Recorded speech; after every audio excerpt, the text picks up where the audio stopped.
Viele fragen mich, kann man 2026 überhaupt noch Pakete von Deutschland nach Kuba schicken? Die kurze Antwort, ja. Aber es ist teuer, langsam und deutlich komplizierter, als es auf den Webseiten aussieht. In diesem Video erkläre ich dir, wie der Paketversand nach Kuba wirklich funktioniert. Wenn du an Themen rund um Kuba interessiert bist, abonniere gerne meinen Kanal. Den Button siehst du unten unter dem Video.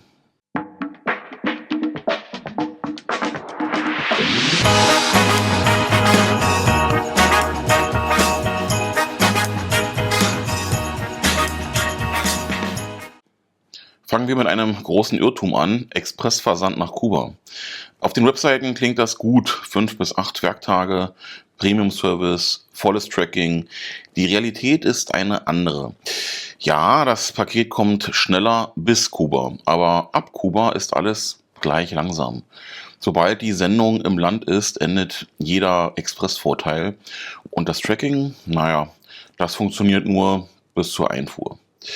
Danach gibt es oft keine Updates mehr, keine Transparenz, kein echtes Nachverfolgen.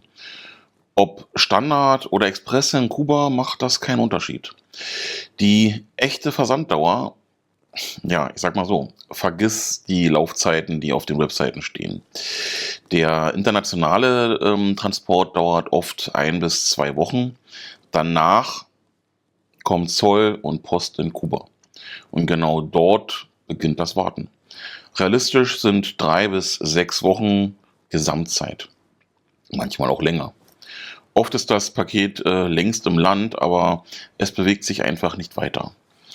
Der Wohnort in Kuba ist auch entscheidend. Ein ganz wichtiger Punkt, Kuba ist nicht gleich Kuba. Wer in Havanna lebt, hat noch vergleichsweise Glück. Dort gibt es mehr Personal, mehr Infrastruktur und meist etwas schnellere Abläufe. In den Provinzen dauert es länger und auf dem Land am längsten. Teilweise kommen Pakete erst Wochen später an. Oder müssen selbst in weit entfernten Poststellen abgeholt werden. Das, warum es so lange dauert, das hat nichts mit bösem Willen zu tun.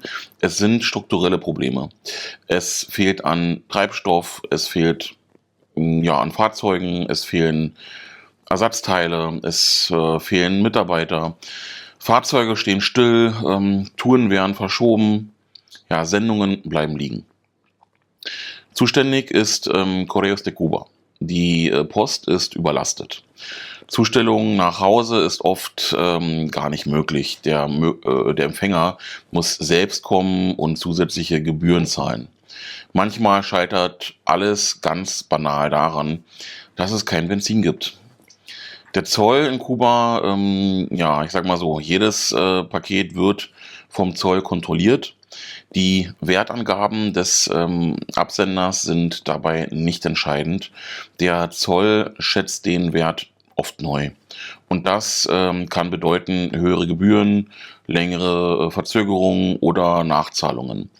Bezahlt wird immer vom Empfänger in kubanischen Pesos. Was man besser nicht nach Kuba schickt, Elektronik ist besonders problematisch. Handys, Tablets, Router, Drohnen, fast immer hohe Gebühren oder große Schwierigkeiten bringt das einher.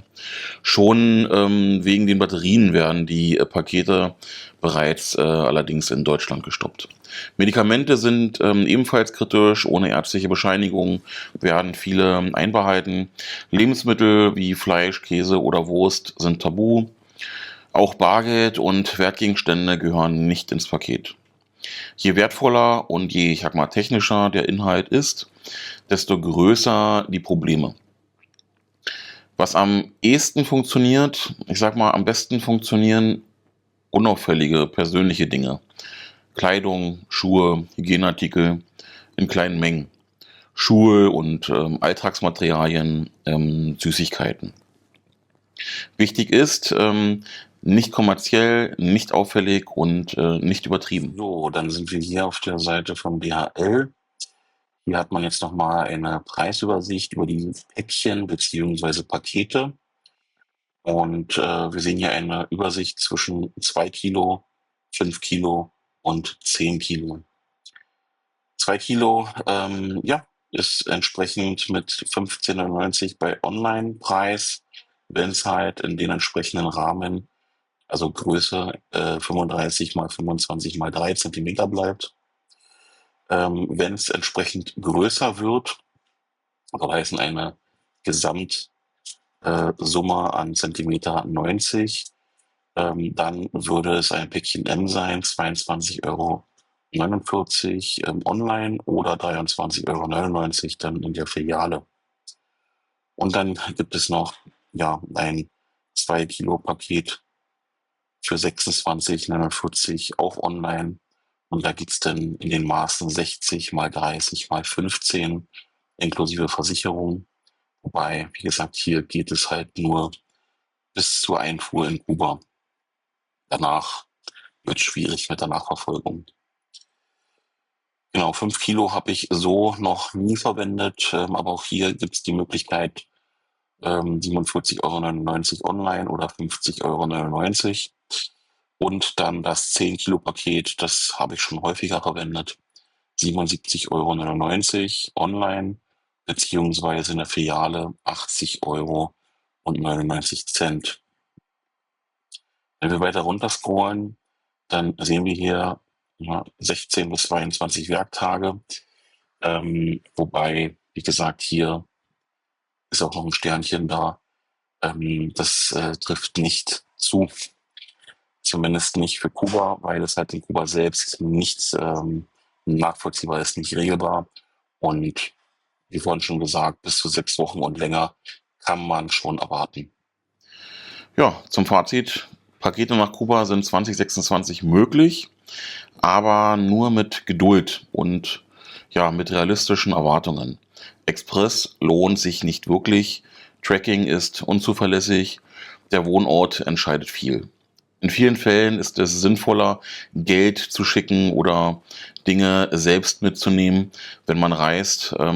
Ja, wenn du möchtest, thematisiere ich im nächsten Video nochmal die Möglichkeiten, Geld nach Kuba zu schicken.